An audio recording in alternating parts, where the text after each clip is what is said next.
Саламатсыздарбы, Нур СТВ каналында жаңылыктар топтому акыркы сааттардагы жаңылыктар менен таанышып алыңыздар. Бүгүнкү чыгарылыштан кыскача. Зарылбек Рысалиев Батукаевдын түрмөдөн чыгышы боюнча сурак берди. Кыргыз-тажик чек арасында чырдын себеби аныкталды. Ким кимге тууган? Мамлекеттик кызматкерлердин байланышын текшерүү талабы коюлду. Алдыда ушул жана башка жаңылыктар туурасында кененирээк маалымат. Биздин каналга жазылып, видеого лайк басып, жаңылыктар менен өз убагында кабардар болуп туруңуздар.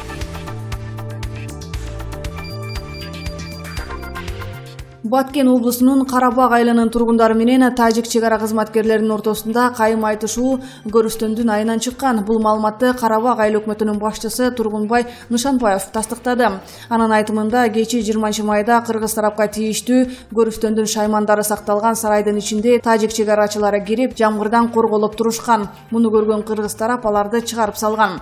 Бүгүн эртең менен айылда бир киши каза болгон. Ал эми көрүстөн такталбаган чек ара аймагында жайгашкан. Мындан улам биздин айылдын тургундары дагы көр казууга барышса, тажик тараптын чек арачылары киргизбей коюшкан. Түшүнбөстүк эки элдин тең тийиштүү кызматкерлери келип жетишти. Негизи чек ара жаңы аскерлер келсе ушундай түшүнбөстүктөр жаралып турат. Себеби алар эл ары бери өтүп турарын, жер такталбаган аймак экендигин билбей калышат деп билдирди айыл өкмөт башчысы. Ал эми учурда абал тынч экендигин, буга чейин чек ара кызматы эки элдин ортосундагы кайым айтышуу сарайдын сынган кааласынан улам чыккан деп маалымат тараткан. Кытай Кыргызстандын 2018-2040 жылдарга карата туруктуу өнүгүүнүн улуттук стратегиясын ишке ашырууда колдоо көрсөтөт. Бул тууралуу Кыргыз Республикасынын Тышкы иштер министри Чыңгыз Айдарбеков Кытайдын Тышкы иштер министрлигинин башчысы Ван И менен болгон жолугушуудан кийин билдирди. Кытайдын ички иштер министри Кыргызстанга расмий сапар менен келген. Эки мамлекеттин тышкы саясат боюнча ведомстволорунун башчылары жолугушууларды өткөрдү. Биз бир алкак, бир жол стратегиясы менен чогуу туруктуу өнүгүүнүн улуттук стратегиясын ишке ашырууда Кытайдын колдоосу боюнча маселени талкууладык.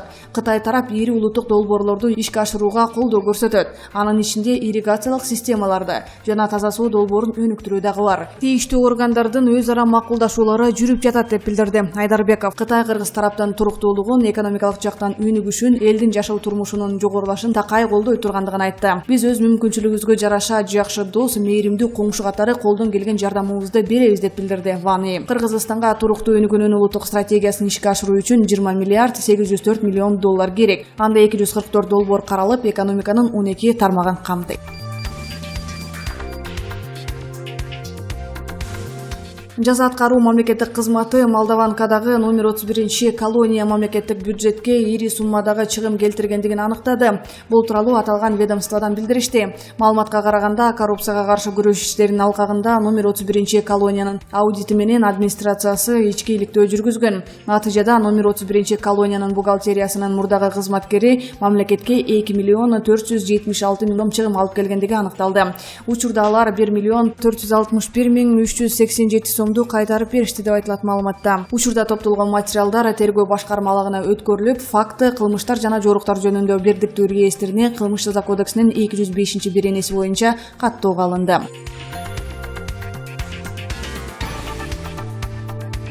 Крим Төбөл Азиз Батукаевдын түрмөдөн мөөнөтүнөн мурда бошотулушу боюнча ички иштер министри, жаза аткаруу кызматынын мурдагы башчысы, парламенттеги Республикада журт фракциясынын депутаты Зарылбек Рысалиев сурак берди. Ички иштер министрлигинин басма сөз кызматы 21 майда Рысалиев өткөн аптада суракка чакырылгандыгын билдирип, анын чоо жайы тууралуу кеңири маалымат берген жок. Батукаевдин ишине байланыштуу Рысалиевдин суракка чакырылгандыгы тууралуу кабарды маалымат каражаттары 16 майда жазып чыгышкан.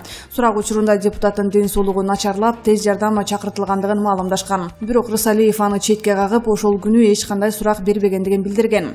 Кыргызстанда оор кылмыштар үчүн айыпталып, соттолгон Азиз Батукаев 2013 жылдын апрелинде чартердик учак менен Орусияга чыгып кеткен. Буга айыккы соорудан улам анын ичер суусу аз калган деген соттук чечим себеп болгон. Арадан 6 жыл өтүп, Батукаевдин көрөр күнү саналуу калгандыгы калп болуп чыккан. Анын иши майдын башында жанданып, тергөөнүн алкагында мурдагы саламаттыкты сактоо министри Динара Сагынбаева, жаза аткаруу кызматынын жетекчисинин кеңешчиси Калыбек Качкыналиев жана 5 медицина кызматкери кармалган. 2 дарыгер кайрадан үй камагына чыгарылган. Батукаев абактан мөөнөтүнөн эрте чыккан кезде жаза аткаруу кызматын Зарылбек Рысалиев жетектеп турган.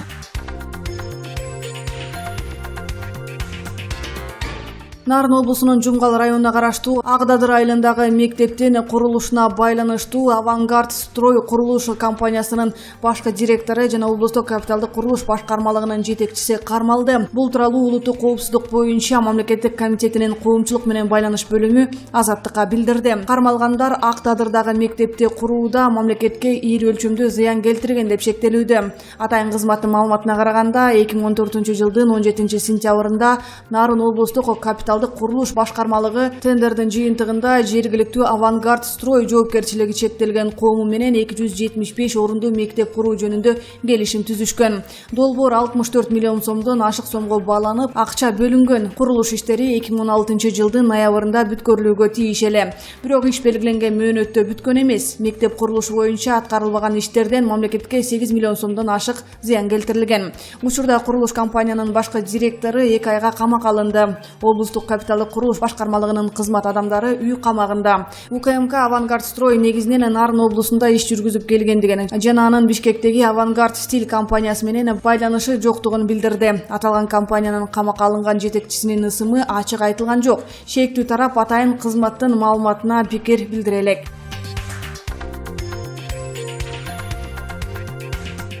Бүгүн 21 майда президент Сооронбай Жээнбеков Сауд Аравиясынын Кыргыз өлкөсүндөгү атайын ыйгарым укуктуу элчиси Абдурахман бин Саид бин Мухаммед Аль-Жуманы кабыл алды. Бул тууралуу президенттин аппаратынын басма сөз кызматы билдирди. Маалым болгондой, президент менен элчинин ортосунда элек жерин таза суу менен камсыз кылуу, жаңы ооруканаларды, мектептерди жана бала бакчаларды куруу иштери боюнча долбоорлорду ишке ашыруу маселелери боюнча пикир алмашуу болду. Элчи 31 майда Мекке шаарында өтө турган Ислам кызматташтык уюмунун 14-чү саммитине Сауд Аравиянын падышасы Сальман бин Абдель Ази Аль Саудту чакыруу катын тапшырды. Сооронбай Жээнбеков аталган саммитке катышаарын билдирди.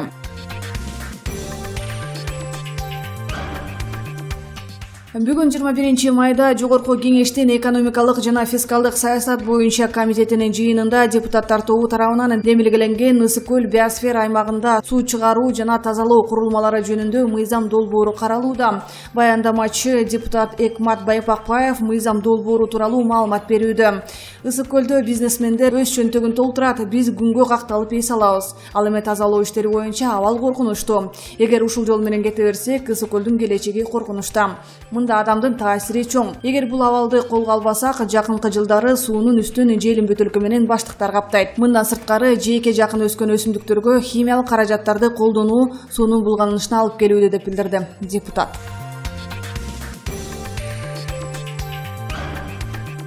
16 май күнү Баткен облусунун прокурорунун өлүмүнө шектелген Мелис Калыковдун кылмыш ишинде тергөөчүлөр тарабынан кетирилген мыйзам бузуулар боюнча иш Кара Суу райондук сотунда каралды.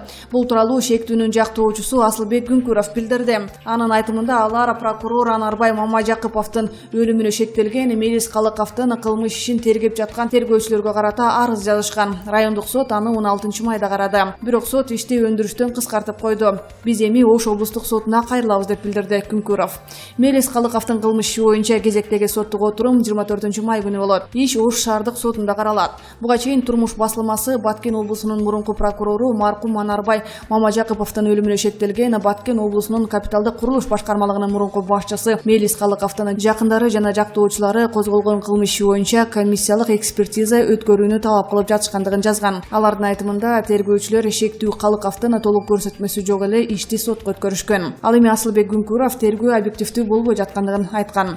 Окуя туурасында айтып өтсөк, 17 май күнү саат 22:10 чамасында Баткен шаарынын Турдумаматов көчөсүнөн Lexus 470 үлгүсүндөгү унаа табылган. Аны кароо учурунда унаанын капталдарынан кандын тактары табылган. Баткен областык ички иштер бөлүмүнүн кызматкерлери түнү бою иликтөө иштерин жүргүзүшүп, анын натыйжасында Баткен шаарынын Кызыл жол кварталынын батыш тарабындагы участкадан Баткен облусунун прокурору Анарбай Мамажакыповдун киши колдуу болгон сөөгүн табышкан. Бул жагдай боюнча кылмыш жаза кодексинин 97-беренеси боюнча кылмыш иши козголгон. Кылмышка шектүү катары Баткен облустук капиталдык курулуш башкармалыгынын башчысы Калыков кармалган.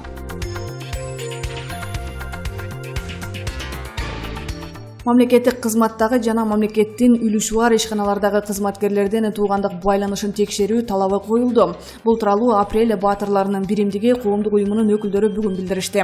Алар 2010-жылдагы революция үй бүлөлүк кландык башкарууга каршы жасалгандыгын, азыр кайра туугандык бийликти орнотуу аракети көрүлүп жаткандыгын белгилешти. Мамлекеттин үлүшү бар компанияларда кимдер иштейт, мамлекеттик кызматта ким, качан жумушка алынган, кимдин тууганы баарын текшерип чыгуу керек. Анын айтымында, мамлекеттик кызматка билимдүү жөнөкөй адистер гана келишсин дейт уюмдун мүчөсү Кыргызбек Жумаканов. Анын айтымында, туугандык башкаруу айрыкча аймактарда өтө күч алган. Жөнөкөй адамдын баласы азыр кызматка орношо албайт. Ал үчүн акча же мартабалуу тууган керек. Мисалы, Кочкор районун 3 эле адам башкарат. Алар парламенттик депутаттын туугандары деп билдирди ал.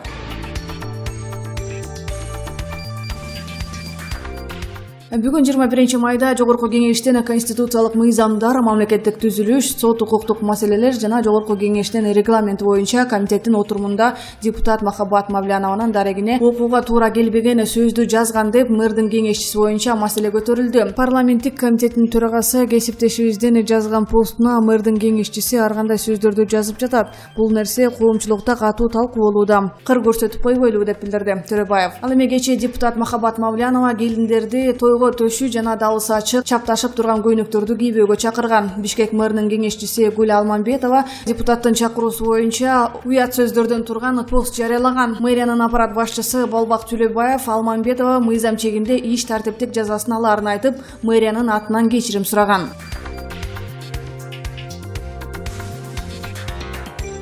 Тендер теңиң бер, жол салуу, кол салуу сөздөрү уялаган транспорт министрлигинин колу туткак орун басарынын иши кечээ каралып башталды. Белгилүү болгондой, ошол кездеги министр Калиловдун ою жаман орун басары ири суммадагы пара алып жатканда кармалган.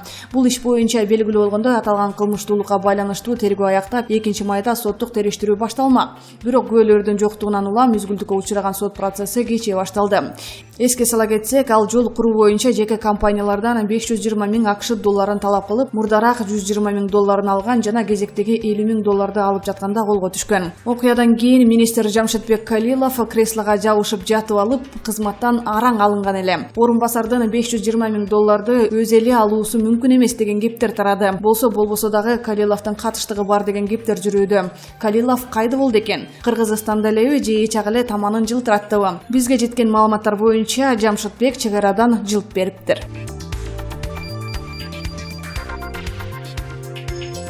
Далай кыргыздарды азапка салып, кулагын кескен Крим Төбөл Азиз Батукаевдин иши кайрадан тергелип жатышы коомчулуктун алкоосуна арзууда. Кыңыр иш 40 жыл өтсө дагы казылып, күнөөкөрлөр өз жазасын алсын деген талап жаңырып жаткан чагы. Анткени мамлекетке мыйзамдуулук орноп, тартип өкүм сүрмөйүн өнүгүү болбойт. Буга чейинки тергөөнүн алкагында 4 дарыгер кармалган эле. Ушул жумада мурдагы саламаттыкты сактоо министри Динара Сагынбаева суракка чакыртылып, андан кийин Темир Торго киргизилди. Аны менен кошо жазгы аткаруу мамлекеттик кызматынын ошол кездеги төрагасы Зарылбек Рысалиевдин кеңешчиси Каныбек Качкыналиев дагы абакка алынды. Кармалгандар коррупцияга аралашкан, документтерди жасоого жана кызматтык жасалмалоого катышкан деп шек саналууда. Кылмыш иши боюнча эми кезек үлкөндөргө жетти дешүүдө. Сөздөргө караганда Атаханов баласы менен Рысалиев, Акун жана башкалар торго түшүшү мүмкүн.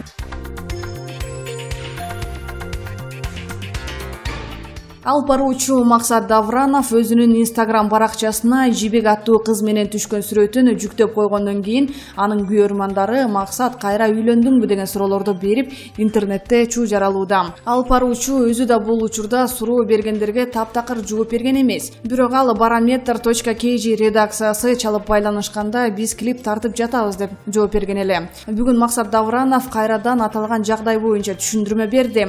Ал өз сөзүндө: "Салам достор, мен үйлөнсөм же башка жаңылык болсо өзүм маалымдайм. Кечеден бери куттуктоолор келип, жолуккан ар бир адам үйлөндүңбү десе, жакындарым тойго чакырбадың деп капам. Интернеттеги сүрөттөрдү биз клип тартуу учурунда түшкөнбүз. Жакында Ильяс Кудретовдун жакшы бир ырына жаңы клипти сунуштайбыз. Клипте Жибек аттуу карындашым менен жаш жубайлардын образын ойноп бердик. Бирок чын жүрөгү менен сүйүнүп, кубануу менен кабыл алган жалпы күйөрмандарга ыраазычылык" деп күйөрмандарына ыраазычылык билдирди. Эске сала кетсек, Максат Давранов ырчы Сайкал Садбакасова менен 2017 жылдын 14 ноябрында баш кошкон. Кийин экөө тең бир топ убакытка чейин айтылып жүргөн кептерге чек коюп, үстүбүздөгү жылдын февраль айында мыйзамдуу түрдө 2 ажырым жолго түшкөндүгүн кабарлашкан.